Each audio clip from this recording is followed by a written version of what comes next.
Good morning friends, so welcome to the prelims booster session. आज का पहला topic है US imposes duties on India solar panels. Topic economy के लिए important है। यूएस ने प्रीलिमिनरी काउंटरवेलिंग ड्यूटीज 126% की सोलर इंपोर्ट्स फ्रॉम इंडिया पर इम्पोज करी हैं एक सब्सिडी इन्वेस्टिगेशन के बाद। तो यूएस के कमर्स डिपार्टमेंट ने अनाउंस किए हैं ये काउंटरवेलिंग ड्यूटीज़ हमारे सोलर फोटो वोल्टाइक सेल्स और मॉड्यूल्स पर। तो कहा है कि अनफेयर सब्सिडीज़ जो है इंडियन गवर्नमेंट इंडियन मैन्युफैक्चरर्स को देती है कि वो सोलर प्रोडक्ट्स जो हैं वो लोअर प्राइजेस में यूएस मार्केट में बेच सकें। अब इस इन्वेस्टिगेशन में इंडोनेशिया और लाओस के ऊपर भी जो है एक्शन लिया गया है अलग अलग ड्यूटी रेट्स के थ्रू। अब ये डेवलपमेंट इसलिए आ रही है क्योंकि इंडिया की जो सोलर मैन्युफैक्चरिंग कैपेसिटी है बहुत ज़्यादा बढ़ चुकी है ऑलरेडी। तो इंडिया की जो सोलर मॉड्यूल मैन्युफैक्चरिंग कैपेसिटी है वो बहुत तेज़ी से ग्रो हुई है। अब 140 गीगावाट पर एनम से भी ज़्यादा जो है हम बढ़ चुके हैं इसमें। और ये 165 गीगावाट जो है मार्च 2027 में हो जाएगी। डोमेस्टिक डिमांड इतनी है नहीं है, लेकिन इसलिए जो है एक्सपोर्ट करना पड़ता है। तो ये जो स्ट्रक्चरल जो ये सप्लाई डिमांड इम्बैलेंस है, इसकी वजह से जो है इंडस्ट्री जो है वो हमारी एक्सपोर्ट्स पर डिपेंडेंट है, ताकि सरप्लस कैपेसिटी वहाँ पर एब्जॉर्ब हो जाए। और अगर हम देखें पिछले 3-4 साल में, तो 90% जो इंडिया का जो है सोलर एक्सपोर्ट्स थे वो यूएस में ही गए।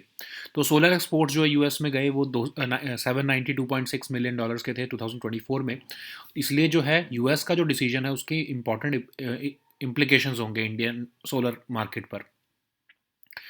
तो इंडस्ट्री एनालिस्ट का कहना है कि हाई ड्यूटी रेट जो है वो उससे जो है यूएस मार्केट लार्जली इनएक्सेसिबल हो जाएगी इंडियन सोलर मैन्युफैक्चरर्स के लिए। और एक्सपोर्ट वॉल्यूम्स जो है अगर रीडायरेक्ट करते हैं हम इंडिया में, तो इंडिया में ओवर सप्लाइड डोमेस्टिक मार्केट जो है उसमें इंटेंस प्राइसिंग प्रेशर आ जाएगा।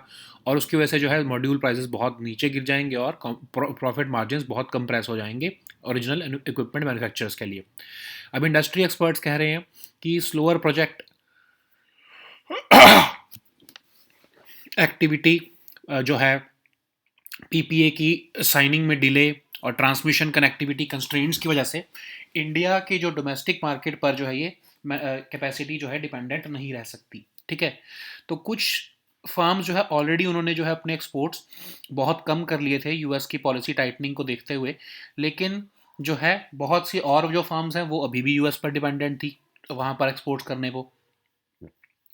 लेकिन ये कहा जा रहा है कि जो है 2025 में जो एक्सपोर्ट्स टू द यूएस थे वो ऑलरेडी डिक्लाइन होने शुरू हो चुके थे। ठीक है। अब ये इम्पैक्ट वेरी करेगा across companies depending on their export exposure and business strategies. तो यूएस इन्वेस्टिगेशन जो है वो इस एलिगेशंस पर आ रही है कि चाइनीज़ मैन्युफैक्चरर्स जो ऑलरेडी यूएस टैरिफ्स फेस कर रहे हैं, उन्होंने अपने प्रोडक्शन जो है वो कंट्रीज जैसे कि इंडिया, इंडोनेशिया और लाओस में शिफ्ट कर दी है। इंडिया, इंडोनेशिया और लाओस जो है together 57% of US solar module imports जो है वो काउंट करते हैं। और ये ड्यूटीज़ जो है वो एक तरह से यूएस के डोमेस्टिक सोलर मैन्युफैक्चरिंग को बचाने के लिए लगाई गई हैं। अब इस अगर हम देखें तो हायर इंपोर्ट कॉस्ट जो है वो इंक्रीज कर देंगी solar project cost with in the US और स्लो कर देंगी क्लीन एनर्जी डेवलपमेंट वहाँ पर। ठीक है। तो इंडिया को एक्सपोर्ट प्रोडक्ट्स एक्सपोर्ट करने की बजाय अब वहाँ पर कैपिटल एक्सपोर्ट करनी पड़ेगी और वहाँ पर अपने मैन्युफैक्चरिंग यूनिट्स लगाने पड़ेंगे अगर वो एक्सेस टू की मार्केट्स चाहते हैं तो। नेक्स्ट हम टॉपिक देखते हैं carbon capture and utilization technologies. ये टॉपिक आपके इन्वायरमेंट के लिए इंपॉर्टेंट है। तो कार्बन कैप्चर एंड यूटिलाइजेशन जो है वो आपके जो टेक्नोलॉजीज़ हैं उसमें कार्बन डाइऑक्साइड को इंडस्ट्रियल एमिशन से जो है वो कैप्चर किया जाता है और उसको डायरेक्टली एयर से कैप्चर किया जाता है और उसको कन्वर्ट कर दिया जाता है यूज़फुल प्रोडक्ट्स में, जैसे फ्यूल्स, केमिकल्स, कंस्ट्रक्शन मटेरियल्स और पॉलीमर्स में। तो सीसीयू जो है वो रीयूज़ करता है कैप्चर्ड कार्बन को with in the economy. Okay. India जो है वर्ल्ड का थर्ड लार्जेस्ट CO2 एमिटर है और सेवरल इंडस्ट्रियल सेक्टर्स जो हैं वो हार्ड टू डीकार्बनाइज हैं बिकॉज ऑफ उनकी carbon intensive processes. CCU provide करता है एक solution by reducing emissions from these hard to abate sectors. और ये सपोर्ट करता है इंडिया के नेट ज़ीरो टारगेट को भी 2070 का जो है। तो इंडिया जो है ऑलरेडी एडवांस कर चुका है सीसीयू को through research funding. Ministry of petroleum and natural gas ने भी एक ड्राफ्ट 2030 CCUS रोड मैप जो है वो रिलीज़ किया है। अंबुजा सीमेंट्स अब इंडिया में देखें हम तो वो IIT बॉम्बे और स्वीडिश पार्टनर्स के साथ मिलकर कैप्चर्ड CO2 को फ्यूल्स और मटेरियल्स में कन्वर्ट कर रहा है। ऐसे ही JK सीमेंट भी जो है वो ने भी अपना पायलट प्रोजेक्ट चलाया है। ORSL भी जो है इंडिया का first pilot scale bio CCU platform है, जो CO2 को बायोगैस स्ट्रीम्स में से बायो अल्कोहल्स और स्पेशलिटी केमिकल्स बना रहा है। ठीक है, तो यूरोपियन यूनियन ने भी कुछ ऐसे जो है प्लान्स दिखाए हैं जिसमें वो CCU का यूज़ करते हुए CO2 को फ्यूल्स, केमिकल्स और मटेरियल्स में जो है वो कन्वर्ट कर रहे हैं। US भी जो है इसके लिए टैक्स क्रेडिट्स और पब्लिक फंडिंग दे रहा है। UAE भी जो है वो CCU को कंबाइन करके ग्रीन हाइड्रोजन के साथ डीकार्बनाइज करना चाहता है अपनी हैवी इंडस्ट्री को। ऐसे ही चाइना भी जो है वो कैप्चर्ड CO2 को फ्यूल्स और बिल्डिंग मटेरियल्स में कन्वर्ट करता है। ठीक है, तो अब इसके प्रॉब्लम क्या है या फिर इसके चैलेंजेस क्या हैं? CCU जो है वो एक एनर्जी इंटेंसिव और एक्सपेंसिव प्रोसेस है पूरा। फिर इंफ्रास्ट्रक्चर के गैप्स भी रहते हैं क्योंकि इसके लिए को लोकेटेड इंडस्ट्रियल क्लस्टर चाहिए, CO2 ट्रांसपोर्ट सिस्टम चाहिए और इंटीग्रेशन चाहिए डाउनस्ट्रीम इंडस्ट्रीज के साथ। तो कोई क्लियर स्टैंडर्ड्स नहीं है, सर्टिफिकेशन सिस्टम्स नहीं है और स्टेबल मार्केट नहीं है, तो उसकी वजह से अनसर्टेनिटी आती है इन्वेस्टर्स को। ठीक है, नेक्स्ट हम टॉपिक देखते हैं आइपस्टाइन बार वायरस। ये टॉपिक आपके सोशल इश्यूज़ के लिए इंपॉर्टेंट है। तो रिसर्चर्स ने एक वैक्सीन बनाई है EBV के लिए, जो कि 95% ऑफ ग्लोबल पॉपुलेशन को अफेक्ट करती है डिसीज़। तो EBV एक हाईली कंटेजियस इन्फेक्शन है, एक टाइप ऑफ हर्पीज़ वायरस है जिसको हर्पीज़ वायरस 4 कहते हैं। ये अफेक्ट करता है चिल्ड्रन को, टीनेजर्स को और यंग एडल्ट्स को, लेकिन किसी को भी हो सकता है वायरस। यूजुअली ये कोई हार्म नहीं करता, लेकिन वायरस अगर रिएक्टिवेट हो जाए inside the body in some unusual conditions like immunological stress और इम्यूनो कॉम्पिटेंस, तो ये प्रॉब्लम कर सकता है। तो बहुत सी कॉम्प्लिकेशंस आ सकती हैं, जैसे कि खासकर एक ब्लड कैंसर का हो सकता है, स्टमक कैंसर हो सकता है, मल्टीपल स्क्लेरोसिस हो सकता है, sore throat inflammation, enlarge spleen या लिवर, ये सब प्रॉब्लम्स भी आती हैं। इसके अभी तक कोई ट्रीटमेंट अवेलेबल नहीं है। ठीक है, नेक्स्ट हम टॉपिक देखते हैं रैम्प प्रोग्राम। टॉपिक आपके इकोनॉमी के लिए इंपॉर्टेंट है। तो मिनिस्ट्री ऑफ MSME जो है उन्होंने 5th मीटिंग ऑर्गेनाइज की है नेशनल MSME काउंसिल की प्रोग्रेस देखने के लिए world bank supported RAMP programme की। तो ये प्रोग्राम 2022 में लॉन्च किया गया था, इंप्रूव करने के लिए access to market and credit और स्ट्रेंथन करने के लिए institutions and governance at the centre and state level. World bank द्वारा असिस्टेड है ये। नेशनल MSME काउंसिल जो है वो सेटअप की गई है मिनिस्ट्री द्वारा as an administrative and functional body of RAMP programme. तो इसको इम्प्लीमेंट किया जा रहा है 5 ईयर पीरियड के लिए और इसमें ग्रांट दी जाती है स्टेट्स को for preparation of strategic investment plans. ठीक है, नेक्स्ट हम टॉपिक देखते हैं नेशनल साइंस डे 2026। ये टॉपिक आपके साइंस एंड टेक के लिए इंपॉर्टेंट है। तो इसरो चेयरपर्सन जो है वो शिवमोगा विजिट करेंगे to take part in national science programme. National science day जो है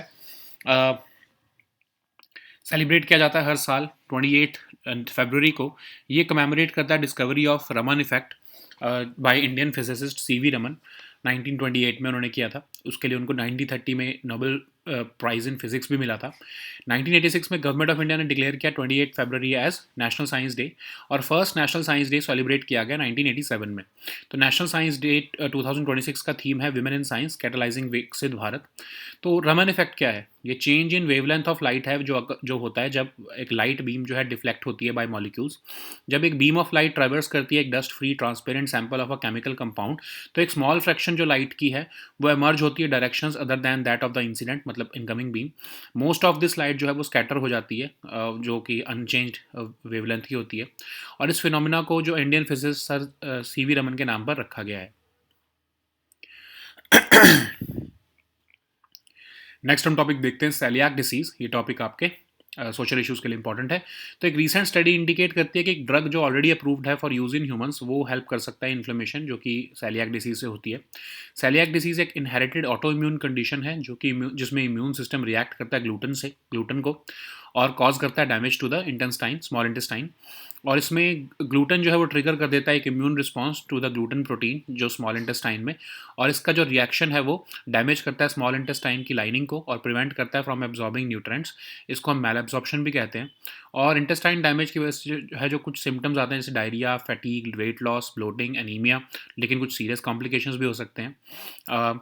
ये किसी भी एज में हो सकता है जब लोग ग्लूटेन कंज्यूम कर रहे हो। इसका कोई डेफिनेटिव क्योर तो नहीं है, लेकिन एक ग्लूटेन फ्री डाइट से जो है वो सिम्टम्स को मैनेज किया जा सकता है। नेक्स्ट हम टॉपिक देखते हैं विटामिन B3। टॉपिक आपके इन्वायरमेंट के लिए इंपॉर्टेंट है। साइंटिस्ट ने रिसेंटली डिस्कवर किया है कि विटामिन B3 की सप्लीमेंटेशन से एक जेनेटिक डिसीज है जो NAXD डेफिशिएंसी, उसको ट्रीट किया जा सकता है। तो विटामिन B3 क्या है, एक न्यास, इसको हम नियासिन कहते हैं, वाटर सॉल्युबल विटामिन है ये, नेचुरली प्रेजेंट होता है बहुत सारे फूड्स में। बॉडी जो है नियासिन फूड के थ्रू लेती है, और स्मॉल अमाउंट्स जो है वो अमीनो एसिड ट्रिप्टोफैन के थ्रू भी बनाती है खुद। और ये एक तरह से कोएंजाइम की तरह काम करता है, मतलब एंजाइम जो कि डिपेंडेंट है, और बहुत सारे एंजाइम जो इस पर डिपेंडेंट है वेरियस रिएक्शंस के लिए। तो जैसे ये न्यूट्रिएंट्स को एनर्जी, कोलेस्ट्रॉल, फैट्स, या फिर क्रिएट और रिपेयर करने में DNA या एंटीऑक्सीडेंट इफेक्ट्स के लिए हेल्प करता है, ठीक है। तो ये बहुत सारे एनिमल्स और प्लांट फूड सोर्सेज से पाया जाता है। और अगर इसकी डेफिशिएंसी बहुत रेयर है, बट अगर होती है तो डार्क या फिर स्केली रैश हो जाते हैं बॉडी पर, रेडनेस ऑफ द टंग हो जाती है, कॉन्स्टिपेशन या डायरिया होता है, ठीक है। So now let us see all these topics in English. So the first topic is US imposes duties on India's solar panels. This topic is important for our economy section. The US has imposed preliminary countervailing duties of 126% of solar imports from India following a subsidy investigation. So US Commerce Department has announced preliminary countervailing duties of 126% on crystalline silicon photovoltaic cells and modules imported from India. This move is following an investigation into alleged unfair subsidies which enabled Indian manufacturers to sell solar products at lower prices in the US market. This investigation is also covering Indonesia and Laos with varying duty rates. And this development is coming at a time when India's solar manufacturing capacity has expanded significantly, and India's solar module manufacturing capacity has grown rapidly, which now exceeds 140 gigawatt per annum. It is expected to rise further to about 165 gigawatt by March 2027, but the domestic demand has not kept pace, which creates a structural supply-demand imbalance.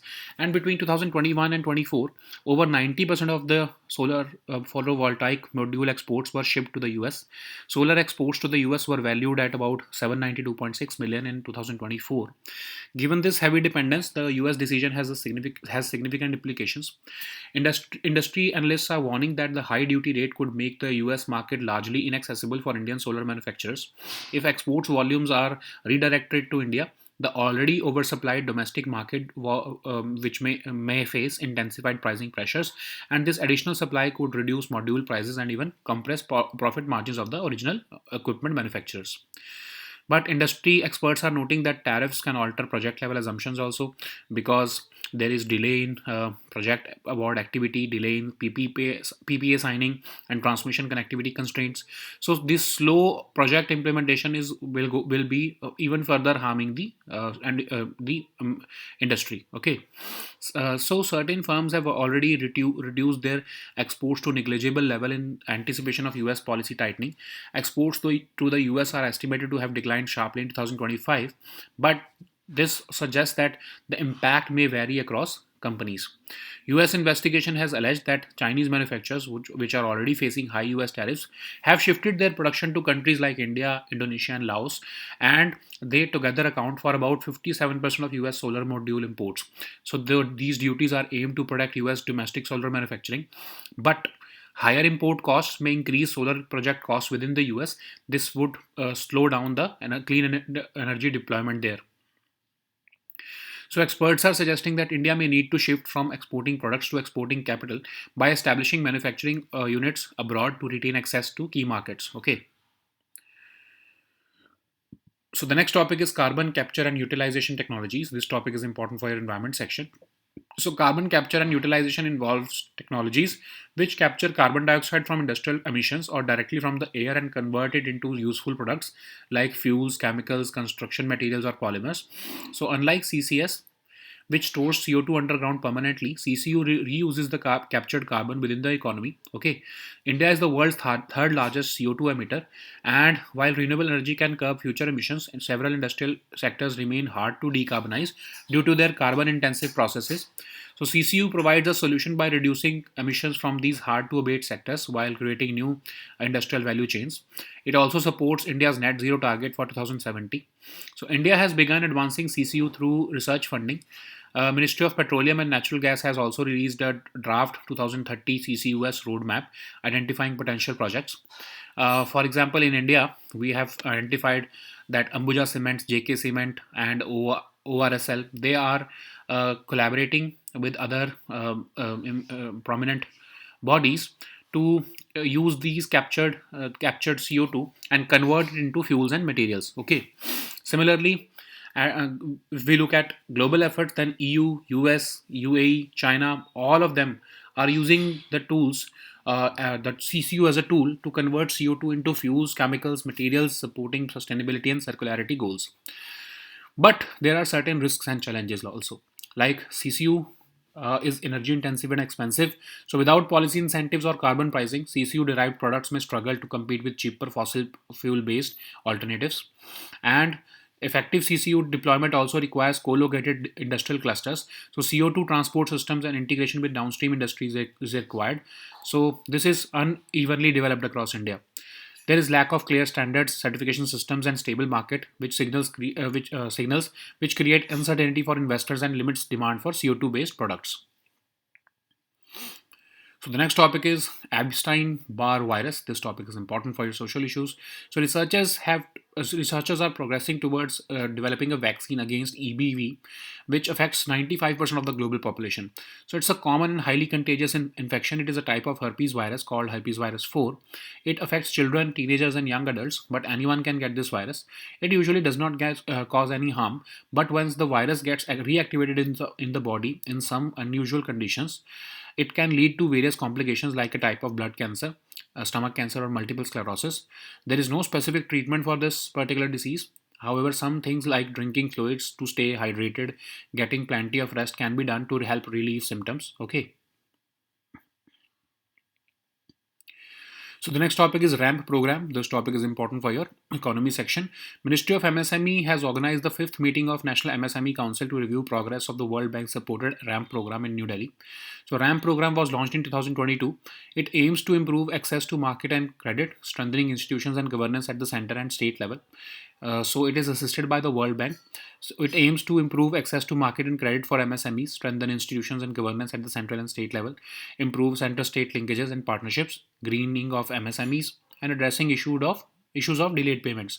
So National MSME Council has been set up by the ministry to work as the administrative and functional body of the RAM program. This is being implemented for the 5 years period, and it provides grants to states for preparation of strategic investment plans also. So the next topic is National Science Day 2026. This topic is important for your science and tech section. So ISRO chairperson will visit Shivamoga to take part in the National Science Day program. So this day is celebrated every year on 28th February to commemorate the discovery of Raman effect by the Indian physicist Dr. C.V. Raman in 1928, for which he was awarded the Nobel Prize in 1930. In 1986, the government of India declared 28th February as National Science Day, and the first National Science Day was celebrated in 1987. This year, the theme is Women in Science, Catalyzing Viksit Bharat. So, what is the Raman effect? It is the change in the wavelength of light which occurs when a light beam is deflected by molecules. When a beam of light traverses a dust free, transparent sample of a chemical compound, a small fraction of the light emerges in directions other than that of the incident beam. Most of this scattered light is of unchanged wavelength, and this phenomenon is named after Indian physicist Sir C.V. Raman, who first published his observations of this effect in 1928. So the next topic is celiac disease. This topic is important for your social issues. A recent study has said that a drug already approved for use in humans could help to reduce the inflammation associated with celiac disease, which is an inherited autoimmune condition where the immune system reacts to gluten, sometimes causing damage to the small intestine. In celiac disease, eating gluten triggers an immune response to the gluten protein in small intestine. Over time, this reaction can damage small intestine's lining and prevent it from absorbing nutrients. This condition is called malabsorption. The intestinal damage often causes symptoms like diarrhea, fatigue, weight loss, bloating, or anemia. It can also lead to serious complications if it is not managed or treated. Okay, so it can develop at any age after people start consuming gluten. There is no definite cure for this disease, but people following a strict gluten-free diet can help manage the symptoms and help the intestines heal. Okay. So the next topic is vitamin B3. This topic is important for your environment section. So scientists have recently discovered that vitamin B3 supplementation, when tested in mice, has successfully treated a devastating genetic disease called NAX deficiency. So vitamin B3 is also called niacin, and it's a water soluble vitamin. It is naturally present in many foods. Your body gets niacin through food, but it also makes small amounts from the amino acid tryptophan, which can be found in protein sources like turkey and other animal food. Niacin works in the body like a coenzyme, with enzymes dependent on it for various reactions. It helps to convert nutrients into energy, create cholesterol and fats, create and repair DNA, and exert antioxidant effects. Okay, so it is found through several animal and plant sources, and a severe niacin deficiency can lead to pellagra, which is a condition that causes a dark, sometimes scaly rash to develop on skin areas exposed to sunlight, bright redness of the tongue, and constipation or diarrhea. Okay, so these were our topics for today. We'll meet next time with new topics. Until then, goodbye and take care.